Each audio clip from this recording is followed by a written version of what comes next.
अवधूत चिंतन श्री गुरुदेव दत्त स्वामी महाराज की जय. छत्रपती शिवाजी महाराज की जय. श्री स्वामी समर्थ.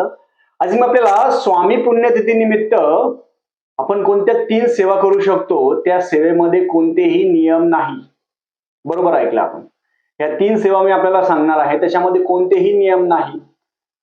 ते नियम आपण न पाळता कोणतेही नियम नाही, फक्त सेवा आपण करायला पाहिजे. स्वामी पुण्यतिथी 26 एप्रिल 2026 ला आहे.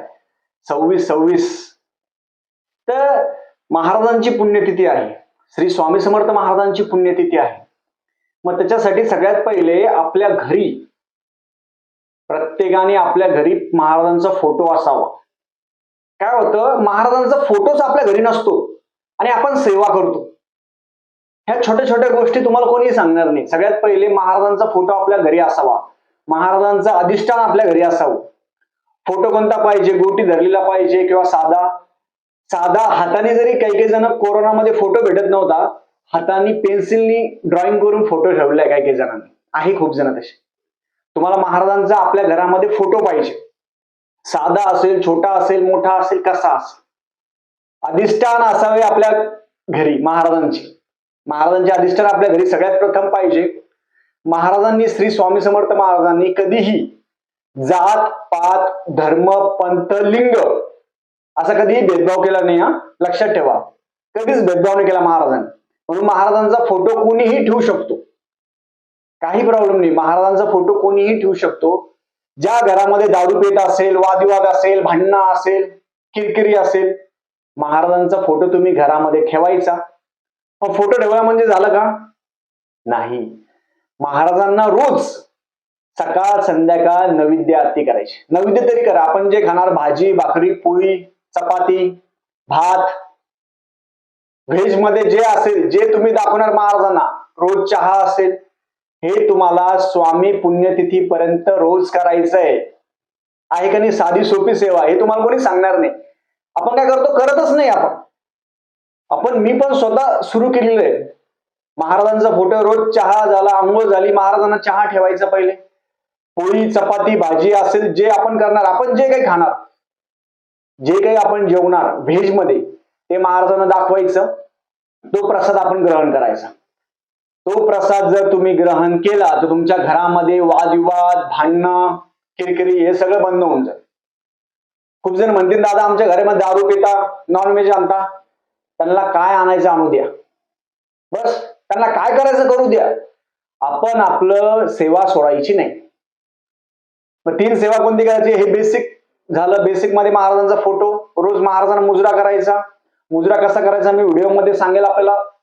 महाराजांना मुजरा करायचा आणि महाराजांचं दर्शन घेऊन जायचं.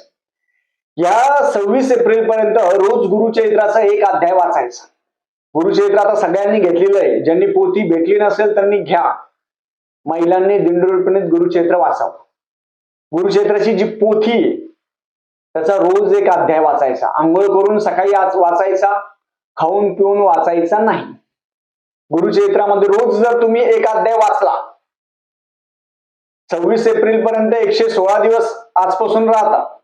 53 दिवसा म्हणजे 52 दिवसामध्ये 1 गुरुचरित्र पारायण होतं आपलं. रोज 1 गुरुचरित्र अध्याय वाचायला कोणताही नियम नाही, काहीच नाही. खाण्यापिण्याचे नियम नाही, ब्रह्मचर्याचे नियम नाही, झोपायचे नियम नाही, काहीच नियम नाही. कधीपर्यंत करायचं आपल्याला? हे आपल्याला स्वामी पुण्यतिथी पर्यंत करायचंय. 116 दिवस आपल्याकडे आहे. याला कोणतेही नियम नाही. रोज 1 अध्याय गुरुचरित्राचा वाचा. तुम्ही दुपारी 12 वाजेपर्यंत जरी 1 अध्याय जरी वाचला तरी चालतो. बस. अजून काय सांगू? कोणतेही नियम नाही. फक्त गुरुचरित्र वाचताना मग तुम्ही म्हणणार, दादा साडी घालायची का, मग ड्रेस घालायचा का? गाऊनवर करू नका. रात्री जे कपडे घालतात त्याच्यावर वाचू नका. बाकी तुम्ही साडी घाला, ड्रेस घाला, काही प्रॉब्लेम नाहीये. रोज 1 अध्याय गुरुचरित्राचा वाचा. तुमचे 52-53 अध्याय झाले, परत पहिला अध्याय चालू करायचा. त्याचं उद्यापन नसतं, काहीच नसतं. रोज 1 अध्याय गुरुचरित्राचा चालू वाचायचा रोज. आणि वाचताना मोठ्याने वाचायचं, नुसते बोट फिरवायचे नाही. लक्षात ठेवा. हे तुम्हाला स्वामी पुण्यतिथी पर्यंत ही पहिली सेवा करायची. विनामूल्य 1 रुपया लागणार नाही. 1 रुपया नाही, काहीच नाही. रोज वाचल्याने काय होईल, आपल्याला त्या अध्यायामध्ये काय ते समजेल. आपण आता दत्त जयंतीनिमित्त गुरुचरित्र वाचलं, नुसतं लोकांनी वाचणं संपून टाकलं फक्त. पण रोज जर आपण वाचलं तर आपण काय वाचतो ते समजतं आपल्याला. दुसरी सेवा म्हणजे स्वामी चरित्र. स्वामी चरित्र आपण 116 दिवसामध्ये रोज स्वामी चरित्र आहे ते 3-3 अध्याय वाचू शकता किंवा पूर्ण स्वामी चरित्र वाचू शकता. तुम्हाला जेवढं स्वामी चरित्र वाचता येईल तेवढं स्वामी चरित्र तुम्ही वाचू शकता. याचे पण नियम नाही. स्वामी चरित्र तुम्ही सकाळी वाचू शकता, दुपारी वाचू शकता, रात्री 12 वाजेपर्यंत स्वामी चरित्र वाचू शकता, काहीच प्रॉब्लेम नाही.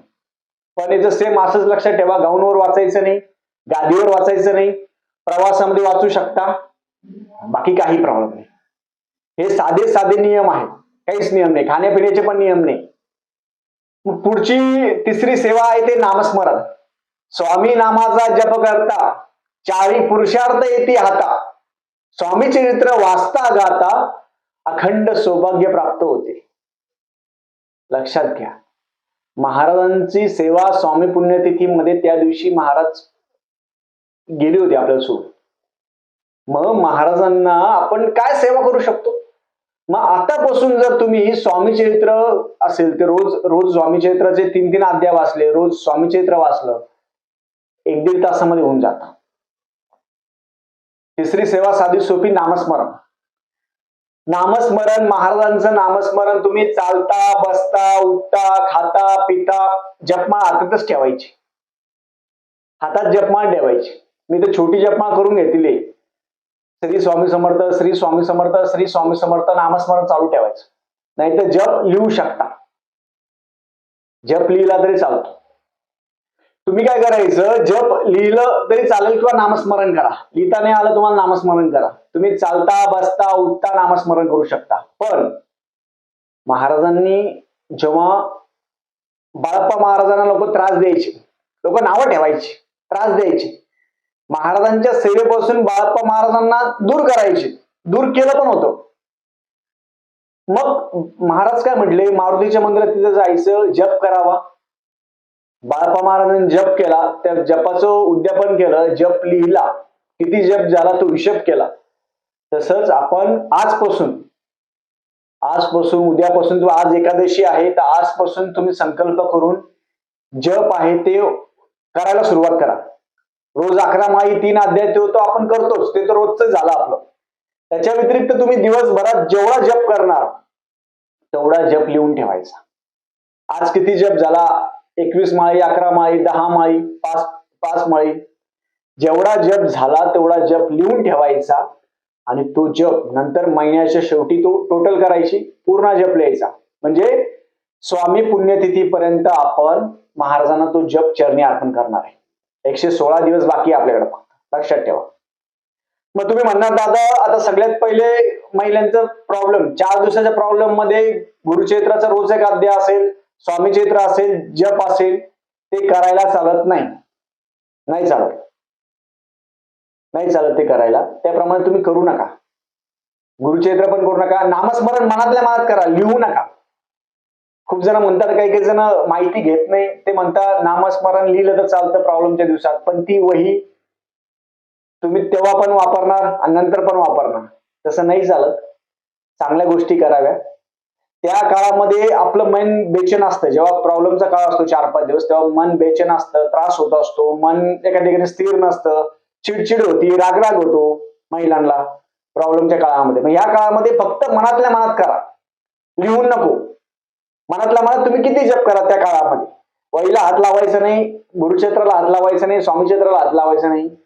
4 दिवसाच्या कालावधीमध्ये मनातल्या मनात तुम्हाला जेवढा जप करता येईल तेवढं करा, वहीमध्ये लिहून नको. हे लक्षात घ्या. गुरुचरित्र पण तुम्हाला रोज एक अध्याय वाचायचा आहे, तर रोज एक अध्याय वाचायचा ना, आंघोळ करायची, स्नान करायचं. स्नान केल्यानंतर पहिले महाराजांचं नामस्मरण करायचं.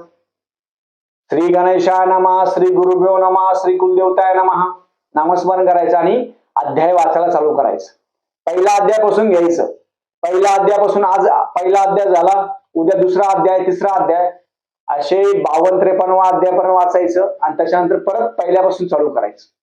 आपलं हे साखळी पारायण पण म्हणतात गुरुचरित्राचं, आणि याला रोज एक अध्याय गुरुक्षेत्राचं पण म्हणतात. जो व्यक्ती रोज एक अध्याय गुरुक्षेत्र वाचतो त्याच्या आजूबाजू एक प्रकारचं संरक्षण असतं. एक साधा विचार करा, आपण जेव्हा 7 दिवसाचं गुरुक्षेत्र वाचतो तर आपल्या चेहऱ्यावर एक प्रकारचं तेज येतं. आपल्याला एक प्रकारची ऊर्जा असते, एक प्रकारची ऊर्जाच असते, उत्साह असतो. तसाच उत्साह आणि जेव्हा आपण महाराजांना रोज 7 दिवसामध्ये नैवेद्य दाखवतो गुरुक्षेत्राच्या पोथीला, तर तो नैवेद्याचा प्रसाद चांगला लागतो बा, घरामध्ये चांगला वाटतं, आपल्याला आनंदी वाटतं. तसंच रोज नैवेद्य दाखवायचं.